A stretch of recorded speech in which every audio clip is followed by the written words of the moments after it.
Credit card thief, credit card thief. Imagine hearing those words screamed at your wife across a crowded gas station parking lot and realizing the person yelling is your HOA president in broad daylight, waving her phone like it's an Olympic torch and calling the cops before your wife even knows what's happening. That's how my Tuesday started, standing there while my wife Leah, clutching a banana and her gas receipt, just blinked in confusion as Karen Madison, but everyone calls her Karen, tried to turn a minor banking headache into the crime of the century. I swear you couldn't script this stuff. The cops show up, 2 squad cars, lights flashing, no sirens, the whole deal. And here's where it gets good. The officer's dead serious, asked to see the receipt. Leah hands it over, and the next thing you know, these two are laughing so hard they're wiping tears from their eyes, and half the parking lot's got their phones out filming because it's so ridiculous. But that wasn't even the wildest part, because when they started digging into Madison, they found something that shook the whole community stuff nobody saw coming. So before I go any further, drop a comment. Where are you watching from? Because trust me, this story's about to get insane. It all started on a Tuesday afternoon that was supposed to be ordinary. Leah was running on empty, her car and her energy. 14 hours of freelance design work will do that to you, especially with clients who treat deadlines like suggestions and want just one more tweak every 5 minutes. Her little Honda Civic was gasping for breath as she rolled up to the quick stop on Maple. The kind of place where you know the cashier by name and the coffee tastes like regret, but at least you can count on a working pump. She'd meant to just fill up, maybe grab a coffee, but ended up hauling a pile of baby supplies out of the Mini-Mart formula diapers, the works for her monthly volunteer run at Little Miracles Children's Home. Toss in a sympathy card for her coworker's dead goldfish, don't laugh. Martha was devastated, and one slightly brown banana for herself because, like she says, hypoglycemia doesn't wait for anyone. Here's where things got weird. Her bank flagged all that as suspicious 3 charity donations, $180 in baby stuff. Not her usual pattern of cappuccinos and art supplies, so her card got declined. Twice. There's Leah, one arm full of formula, the other wrestling with her phone, trying to get her bank's fraud line on the horn, peeling a banana with her teeth because her blood sugar's crashing and the universe has a sick sense of humor. Enter Madison Ross, queen of the HOA, driving a Lexus so clean you could do surgery on the hood, stepping out in designer white athleisure with "Boss Lady" written across her chest in rhinestones. She parks like she's walking a red carpet and surveys the pumps for neighborhood violations. And apparently today's big offense is woman with tired car, nervous on phone, struggling with a card, clearly a criminal. So Madison, self-appointed sheriff of Maple Ridge, marches over, hands on hips, chin up, and interrupts Leah's phone call with, "Excuse me, I've been watching you struggle with that card for 5 minutes." Leah's still got her phone to her ear, talking to the world's slowest bank rep, but Madison's already decided this is a heist in progress. She calls 911 on my wife for buying diapers and a banana. I couldn't make this up if I tried. I walk up from the deli next door just in time to see Madison in full peacock mode, giving the cops her best concerned citizen monologue about suspicious activity, multiple card swipes, and her duty as HOA president to protect the neighborhood from criminal elements. I tried to keep a straight face. "Ma'am, she's buying diapers, not running a cartel." Didn't matter. Madison doubled down, describing the scene for dispatch loud enough for the whole parking lot to hear. While we're waiting for the police, Madison manages to knock over a giant stack of Red Bull, sends cans rolling under cars, and as she bends down, her fancy purse bursts open, receipts everywhere. One flutters by charity fundraiser dinner, $847.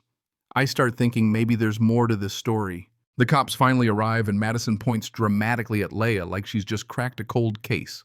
Officer Brooks, a real pro, seeing everything, looks at Leah, then at the receipt. She starts reading aloud. $30 gas, $180 baby supplies, Little Miracles Children's Home sympathy card for goldfish banana, 67 cents. She stops, looks at Madison, and goes, "Ma'am, you called 911 because she bought produce, That's when the rookie cop loses its snorting, trying to hide his laughter, but it's hopeless. Even Walker, the gas station owner, chimes in through the bulletproof glass. "That banana's been here 3 days. I was about to toss it." Brooks is laughing so hard she's got to lean against the cruiser. The whole parking lot's buzzing, half in disbelief, half in stitches. And then Walker does something I'll never forget. He marches out from behind his glass like he's presenting state secrets, a fat manila folder in hand. "Officers," he says, "I keep records. Mrs. Ross is here every Tuesday. There's always a problem." He flips open the folder pages of security screenshots, declined transactions, incident logs, photos of Madison arguing with the chip reader, inserting her card upside down, demanding to speak to the chip manager, causing lines of angry customers. She'd tried 15 different cards last month alone, he says, always blaming the machines. That's when Brooks's radio crackles. Dispatch is running a background check, and suddenly the laughter stops. Brooks listens, her face going from amused to something else. She asks Madison to step aside. Meanwhile, Walker explains he used to be a forensic accountant, and he's got records, like IRS-level records, of every chargeback request, every complaint, every time Madison used a neighbor's card for HOA dues, and the money ended up at weird retail shops. Turns out 2 elderly residents reported unauthorized charges, and Brooks is on the radio getting case numbers. This just became real police work. Right then, Big Jim, our unofficial neighborhood ombudsman, shows up. He's got his own folder. "Officer, she's been running fake charity drives. Collected nearly $5,000 for kids that don't exist. All the money disappears." Leia's confused. She's worked with Little Miracles for years and never heard of these collections. Brooks's partner is scribbling notes. Dispatch is checking charity registries, and Madison's getting nervous, fumbling with her phone, checking for escape routes. Big Jim pulls out a call log. "No Little Angels Foundation registered anywhere, but lots of folks wrote checks because Madison showed them tragic photos, kids who'd died in a house fire years ago. She'd used their faces to guilt people into donating for her charity, which didn't exist." By now, Brooks has enough. She tells Madison they'll need her down at the station. No arrest, not yet. Just some inconsistencies to clear up. As the police escort Madison away, the neighborhood is buzzing. Leia and I go home, drop everything on the kitchen table, and stare at the banana receipt, the so-called evidence that accidentally exposed a 2-year fraud operation. That's when Leia finds the lottery ticket she bought, and all the chaos scratches it, and it's a $50,000 winner. Not life-changing, but enough for a real fight if this thing gets ugly. The universe, it seems, likes irony. Big Jim drops by later, tells us even sicker details. Madison used real tragedy photos, targeted the elderly, and tracked donors by who'd lost someone recently. The cops find boxes of fake charity materials at her house, spreadsheets rating neighbors on who was emotionally vulnerable. FBI agents join the case. It's not just local fraud, it's federal wire fraud, over $200,000, 3 states, 4 years. Madison was a professional grifter, not just a bossy HOA president. Madison's still in denial, calls an emergency HOA meeting, trying to spin the story as a witch hunt by jealous neighbors. She sets up a big presentation, but her laptop dies halfway through. Officer Brooks walks in, not in uniform, but everyone knows who she is.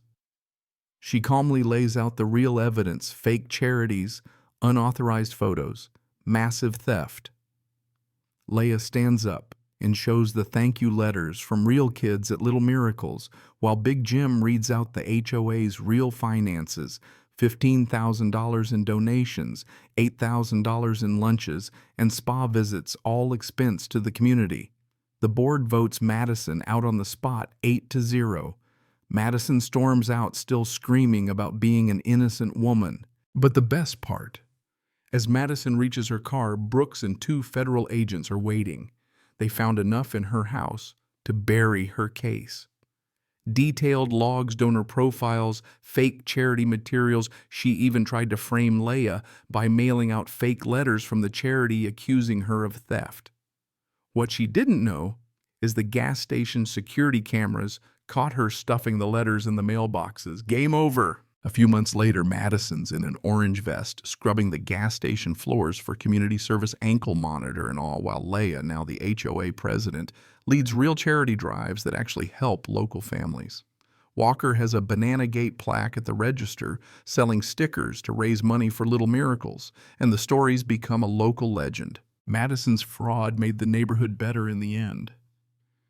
We learned that the loudest moralizers are sometimes the ones you need to watch.